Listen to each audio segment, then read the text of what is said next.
Komið þið sæl. Bjóð ykkur velkomin á fyrirlestur sem sá þriðji í röð fyrirlestra líffrjálshyggjuna sem Þjóðmálastofnun og Edda Öndvegissetur standa fyrir á þessu haustmisseri í tilefni af útgáfu bókarinnar Eilífðarvelin. En þessi fyrirlestrar eru hugsaðir sem framhald og eða viðbrögð við efni bókarinnar, en fyrirlestrar eru ekki í öllum tilfellum þeir sömu og höfundar greina. Fyrirlestrarnir eru haldnir vikulega á föstudögum og í þessari sömu stofu og sá háttur verður hafður á nema fimmtudaginn 28. október. Þá verður fluttur fyrirlestur í þessari röð á fimmtudegi í stað föstudags vegna þess að 29. október þá fer þjóðarspegillinn fram sem er ráðstefna í félagsvísindum. Allar upplýsingar þessa fyrirlestraröð má nálgast á heimasíðu Eddu Öndvegisseturs og Þjóðmálastofnunar. Í dag flytur hér fyrirlestur Stefán Ólafsson, en erindi hans ber yfirskriftina Árangur frjálshyggjunnar, samanburður lífskjara í frjálshyggjuríkjum og velferðarríkjum. Stefán Ólafsson er prófessor í félags- og mannvísindadeild Háskóla Íslands og stjórnarformaður Tryggingastofnunar. Hann lauk doktorsprófi í þjóðfélagsfræði frá Oxford Háskóla. Hann hefur skrifað bækur og greinar og flutt fjölda erinda lífskjör, velferðarkerfi, ójöfnuð, vinnumarkað og samfélagsþróun, svo fátt eitt sé nefnt. Að fyrirlestrum loknum verður boðið upp á umræður í 20 mínútur eða svo. Gjörðu svo þess Þakka þér fyrir. Ágætu fyrirlestrargestir. Þessi bók, það getur mig líklega sem getur ekki alla þá sem að tala í þessari fyrirlestrarröð að ég með einn kafla í bókinni.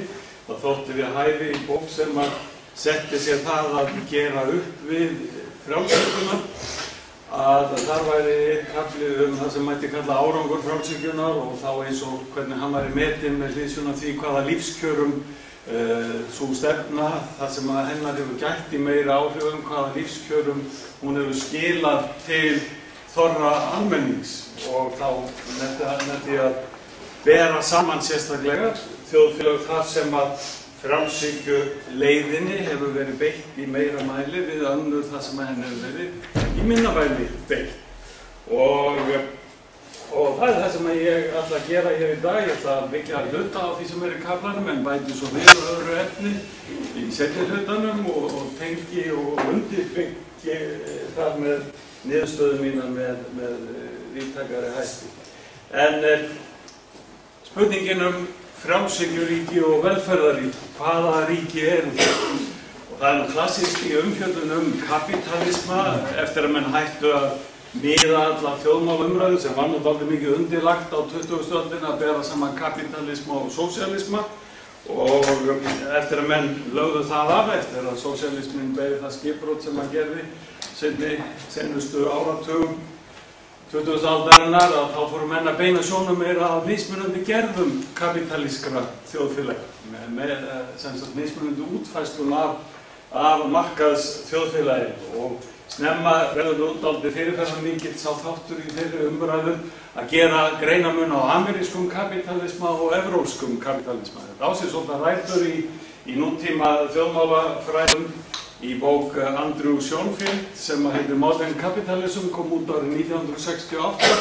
Þar gerir hann greinamun, hann er sérstaklega að ræða með Evrópuþjóðirnar, hann gerir greinamun á þjóðmálastefnu, sérstaklega varðandi markað og ríkisvald hjá enskumælandi löndunum annars vegar og hinum löndunum á meginlandi Evrópu, sérstaklega og á Norðurlöndum. Nú á síðustu árum hafa á ensku þessi tvö hugtök sem að þarna eru liberal capitalism sem að vísa meira amerísku leiðina sem er meira frjálshyggjuleiðin og coordinated capitalism eða með samfélagslegri kapitalismi sem að vísa þá meira í skipan málanna á meginlandi Evrópu. Þessi hugtök eins og ég að taka það hérna, þau koma beint úr bók sem var gefin út í ritstjórn Peter Hall og David Soskais árið 2001 og hét Varieties of Capitalism, mismunandi gerðir kapitalisma. Og þeir nota þessi tvö hugtök. Þetta líka mjög algengt í hagfræðinni að stilla annars vegar amerísku leiðinni, amerísku skipan efnahagsmálana og evrópsku skipaninni. Og það svo sem út af fyrir sig má vel gera. Á sviði rannsókna í velferðarmálum þar hins vegar miklu algengara að tala þrjú megin líkön eða þrjár megin leiðir. Og hefur verið svona í seinni tíð best útfært af þessum fræðimönnum sem Hallurinn nefnir, Esping Andersen annars vegar og hins vegar Francis Castles, en margir sem að fleiri, þetta hefur orðið að hinni venjulegu aðgreiningu mismunandi leiða sem að velferðarríkin hafa farið. Það þessi þrjú, skandinavíska sem er jafnaðar, miðaða, borgararéttindakerfi, engilsaxneska, velferðarskipaninn sem er frjálshyggjumiðuð og beinir meira að lágmarksafskiptum ríkisins, meginlandskerfin þar sem að Þýskaland megin fyrirmyndin og þar eru réttindin yfirleitt atvinnutengd. En við stillum þessu upp þá það skandinavísku og norrænu þjóðirnar og Bandaríkin og hinar enskumælandi þjóðirnar sem að standa fyrir þessa tvo hópa. Það þjóðir sem að beita meira frjálshyggju leiðum við skipan þjóðmála og mótun lífskjara og hinar sem að beita meira velferðarríkinu sjálfu. Hér svona nánari útlistun á þessum tveimur, frjálshyggju skipaninni og jafnaðarskipaninni og eins og þið sjáum hér í frjálshyggju skipaninni þá miðað við þessu tiltölulega takmörkuð réttindi til lífskjara og velferðar frá hinu opinbera en gert samt ráð fyrir heilmiklu kjarasamningum í þessum frjálshyggjuríkjum að það koma mikið að þessu réttindum í staðinn. En þau dreifast allt öðruvísi til þegnanna og ná ekki til alla þessum tilvikum. Þarna hlutverk ríkisins sem sagt minna, örlæti opinbera réttinda, opinbera bóta og lífeyris minna heldur en í velferðarríkjunum þar sem að þessi jafnaðarskipan meira áberandi og þetta sem sagt munur. Við getum sýnt það líka með tölum að það alvöru munur á milli þessara tveggja hópa þjóða. Tökum bara tvö dæmi, skattbyrði, hún meiri þar sem að velferðarríkin eru viðameiri af því að ríkið þar með stærra hlutverk og tekur þar að leiðandi meira að tekjum til sín í gegnum skattana. Með það enskumælandi landana þarna, það eru með þau 2,4,5, 2,4,6, 32% af þjóðarframleiðslu í heildar skatttekjunins opinbera árið 2007. Meðaltalið fyrir skandinavísku löndin 45,9, þannig við sjáum að það umtalsverður munur, þannig að það alvöru munur á leiðum þessara þjóða. Og annað dæmi sem að við sjáum þarna í hvaða mæli bæði skattum og velferðarkerfinu, tekjutilfærslum velferðarkerfisins, beitt til þess að draga úr fátækt.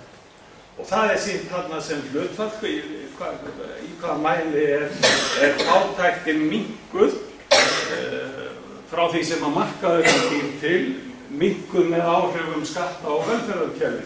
Og meðaltalið draga skatta og velferðarkerfin í enskumælandi landunum úr það bil helmingi af þeirri fátækt sem að þar kemur upp. En í skandinavísku löndunum hún minnkuð 72%. Þannig ef ekki gætti sem sagt þessara velferðarkerfa og þessara jöfnunaráherslna í skattakerfum, þá væri umfang fátæktar meira sem nákvæmlega þessu nemur. Þannig við sjáum að þannig og við lítum sérstaklega á Bandaríkin sem nú ekki ágreiningur í svona umfjöllunum að mesta frjálshyggjuríkið, þá sjáum við þeir með langlægstu skattbyrðina og jafnframt leggja minnsta áherslu á að draga úr fátækt með beitingu skatta og velferðarkerfisins. Ef við snúum okkur þá að samanburðinum þá spurning hvað á maður að bera saman sem lífskjör. Hverjir eru hinir helstu lífskjara mælikvarðar? Gamla viðmiðið og kannski má segja svolítið það klassíska var að horfa bara á þjóðartekjur á mann eða þjóðarframleiðslu á mann og segja það er hagsældin, það sýnir hvað þjóðarkakan er stór í hverju landi fyrir sig, það er það sem er til skiptana og getur borið upp í lífskjöru. Þetta er sjónarmið sem hefur auðvitað verið ríkjandi í hagfræði að nota það sem einn allsherjar mælikvarða á lífskjör og gæði lífskjara. En nú á dögum og meira segja í hópi hagfræðingar eru allir að hverfa frá því og segja að það er mjög óviðunandi sem mælikvarði á lífskjör. Við þurfum að horfa á allt miklu fleira. Við þurfum að horfa á atvinnustig, heilsufar, menntastig, við þurfum að horfa á í hvaða mæli er þjóðartekjunum komið til fjöldans en ekki bara til fámennra yfirstétta, í hvaða mæli er dregið úr fátækt, í hvaða mæli er byggt undir fjölskyldurnar, samfélagsþátttökum og í hvaða mæli er fólk yfir höfuð ánægt með það sem það býr við í sínu samfélagi, bæði lífsitt almennt og samfélagsskilyrði. Þannig að hagsældarmælikvarðinn er á undanhaldi en hann er alls ekki dauður og hann skiptir máli, þannig við skulum byrja á honum.